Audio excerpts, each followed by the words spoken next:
Who rules the Klingons? 11 Chancellors in Star Trek explained, the Klingon Empire is one of the most iconic civilizations in Star Trek.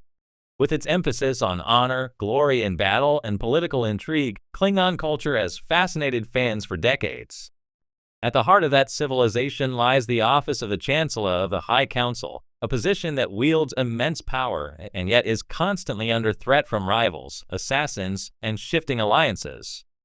Unlike the Federation's stable presidency, Klingon politics thrive on upheaval, and their chancellors often pay the ultimate price for sitting on the throne of Konos.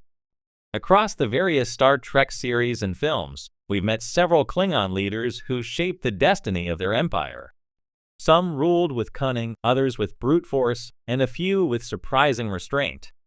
To understand the Klingon Empire, you must understand its chancellors. Here's a breakdown of 11 Klingon chancellors in Star Trek, their rise to power, their legacy, and the battles that define them. 1. Kompek, the longest-serving chancellor. Introduced in Star Trek, the Next Generation Chancellor Kompek was unlike many of his predecessors. Rather than relying solely on martial skill, Kompek ruled through political maneuvering, balancing rival houses to maintain stability. Remarkably, he became the longest-serving Klingon Chancellor in recorded history, an unheard of feat in a culture where assassinations often cut reigns short. But his longevity came with a price. By the time of TNG, Kompek was seen as corrupt, clinging to power while rivals gained strength. His rule highlighted the tension between Klingon ideals of honor and the messy reality of governance. Ultimately, Kompek's death triggered the succession crisis between Duras and Gowron, a turning point for the Empire that would involve the Federation itself. 2. Duras, the would-be Chancellor. The ambitious Duras, son of Jared, never officially became Chancellor, but he came close.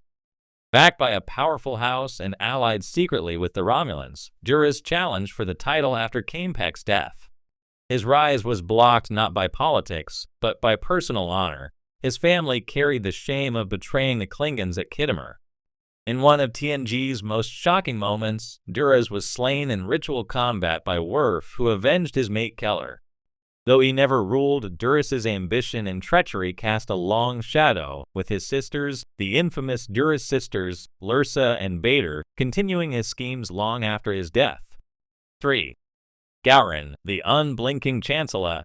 Perhaps the most memorable Klingon Chancellor in Star Trek, Gowron rose to power after Duras's death. With his piercing, unblinking eyes and flair for dramatic speeches, Gowron embodied the political theatrics of the Klingon High Council.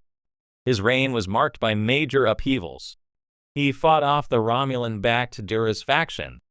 He forged alliances with the Federation during the Dominion threat. He navigated the Klingon Civil War. But Gowron's rule grew increasingly self-serving. By Star Trek Deep Space Nine, he was undermining General Martok and jeopardizing the war effort against the Dominion. Ultimately, Gowron was killed in single combat by Worf, a reminder that, in Klingon politics, dishonor can be deadlier than a disruptor. 4. Toril, the puppet Chancellor. The son of Duras, Toril was too young and inexperienced to claim the chancellorship when his house first attempted to install him. Despite lacking legitimacy, he remained a pawn for the Duras sisters, who used him to further their schemes. Toril's story is a cautionary one. While Klingons respected bloodlines, true leadership had to be earned in combat and strategy. Without those, Toril became a symbol of weakness. Still, his existence kept the Duras family relevant long after Duras himself was slain. 5. Azetbur, the Peace Chancellor. One of the most surprising chancellors was Azetbur, daughter of Chancellor Gorkin. After her father's assassination in Star Trek VI, The Undiscovered Country, Azetbur assumed leadership at a pivotal moment. Instead of continuing the cycle of vengeance, she shocked the Empire by pursuing peace with the Federation.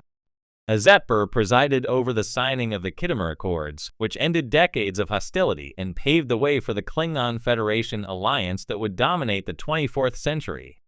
Though her reign isn't well documented in later Star Trek lore, her willingness to challenge Klingon orthodoxy makes her one of the most significant chancellors in history. 6. Gorkin, the martyred Chancellor. Before Azetbur, there was Chancellor Gorkin, introduced in The Undiscovered Country. Gorkin was a visionary leader who saw the decline of the Klingon Empire after the explosion of Praxis. Realizing the Empire could no longer sustain endless war, he sought peace with the Federation. But such progressive thinking made him enemies. Gorkin was assassinated during peace talks, a conspiracy involving Klingon hardliners, Romulans, and even Starfleet traitors. His death made him a martyr for the cause of peace, and his legacy lived on through Azetber and the enduring alliance with the Federation. 7. Martok, the warrior Chancellor. If Gowron represented political maneuvering, Martok represented the purest Klingon warrior ethos. Rising from humble beginnings and even enduring captivity in a Dominion prison camp, Martok embodied the resilience and honor Klingons prized.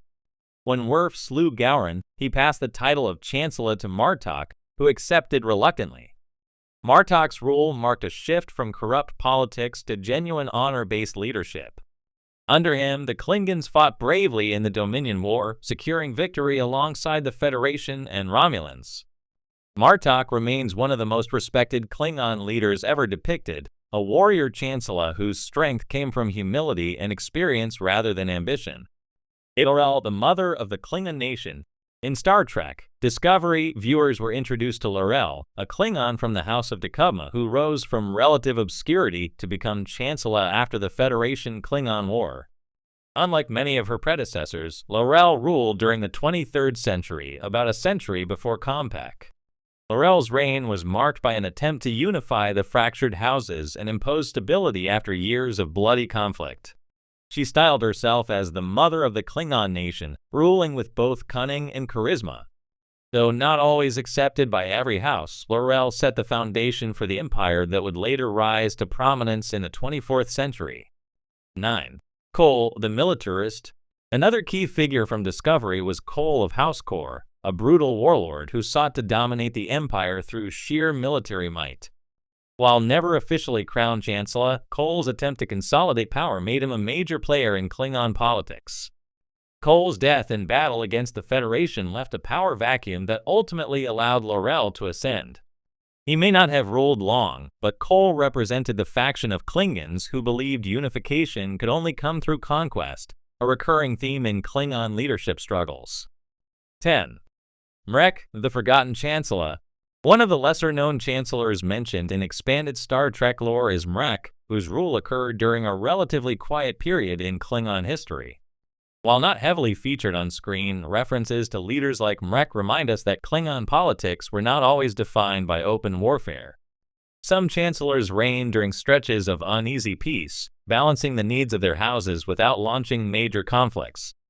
Mrek is often overshadowed by figures like Gowron and Martok, but his existence fleshes out the larger tapestry of Klingon history.